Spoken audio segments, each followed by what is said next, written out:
मुंबई पाठोपाठ पुणे, नाशिक, छत्रपती संभाजीनगर आणि नागपुरात सीएनजी दरवाढीचा फटका। नाशकात ₹1.35, पुण्यात ₹2.50 सीएनजी महाग।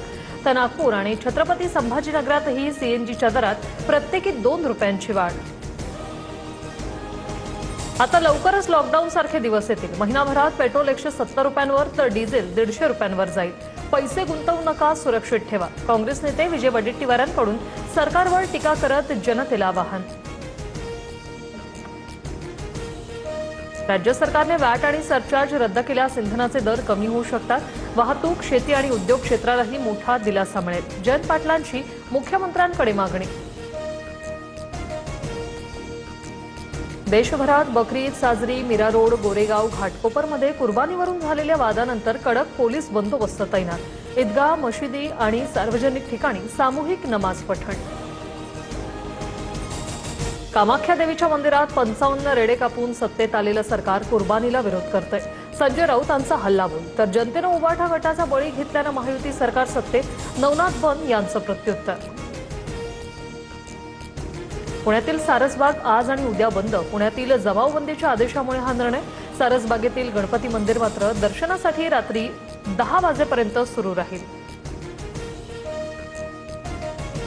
ठाण्यात बहुजन विकास आघाडीची भाजप नेत्यांसोबत खलबत। विधान परिषदेसाठी राजीव पाटील यांचं नाव चर्चेत। शिवसेनेकडून क्षितिज ठाकूर यांच्या नावाचा विचार असताना भाजप राजीव पाटलांच्या पाठीशी असल्याची चर्चा। शिवसेनेसोबत नाशिक आणि संभाजीनगरच्या जागेचा तिढा, तर राष्ट्रवादीने पुण्याची जागा मागितली। दोन्ही जागेचा तिढा आम्ही सोडू, विधान परिषदेच्या जागेवरून मुख्यमंत्री फडणवीसांचं वक्तव्य। 30 तारखेपासून रखरखत्या उन्हात उपोषण करणार। कुणीही समाज बांधव अंतरवालीकडे येऊ नका। राज्यात कुठेही उद्रेक किंवा आंदोलन करू नका, जरांगेंचं मराठा समाजाला आवाहन। सरकारला दिलेल्या मुदतीला उद्या 10 महिने पूर्ण होते। 58 लाख कुणबी प्रमाणपत्र कधी देणार? मराठा समाजाची फक्त मतं पाहिजे का? मराठ्यांची मनं जिंकण्याची देवेंद्र फडणवीसांना संधी, जरांगेंचा निशाणा।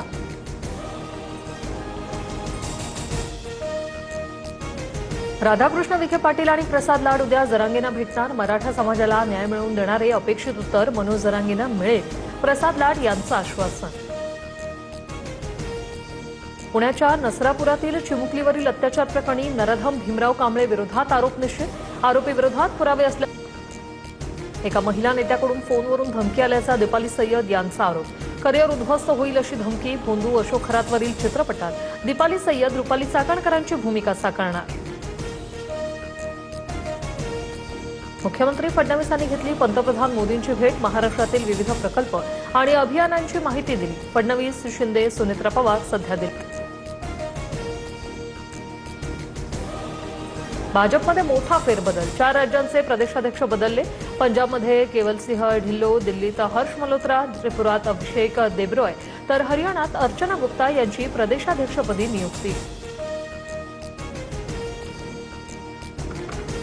नीट पेपर फुटी प्रकरणी केंद्र सरकार मोठ्या कारवाईच्या तयारीत। संरक्षण मंत्री राजनाथ सिंह यांच्या निवासस्थानी उच्चस्तरीय बैठक। केंद्रीय शिक्षण मंत्री धर्मेंद्र प्रधान यांच्यासह ज्योतिरादित्य शिंदे आणि एनटीएचे महासंचालकांसह इतर वरिष्ठ अधिकारीही बैठकीला हजर। विदर्भात उष्णतेची लाट कायम। वाशिम, वर्धा, नागपूर, गोंदिया, चंद्रपूर, गडचिरोलीला रेड अलर्ट, तर अकोला, अमरावती, यवतमाळ, भंडाऱ्याला ऑरेंज अलर्ट जारी। चंद्रपुरातील ब्रह्मपुरी सर्वाधिक 46.6 अंश तापमान। मुंबई आणि ठाण्यात उन्हाचा तडाखा। मुंबईत तापमान 35 ते 38 अंशापुढे। उष्ण वाऱ्यांमुळे उकाड्यात वाढ।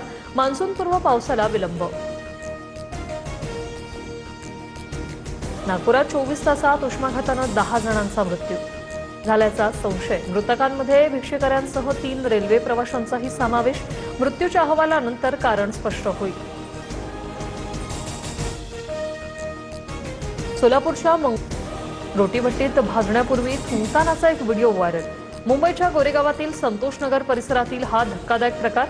रोटी बनवणाऱ्यासह हॉटेल मालकावर कारवाई।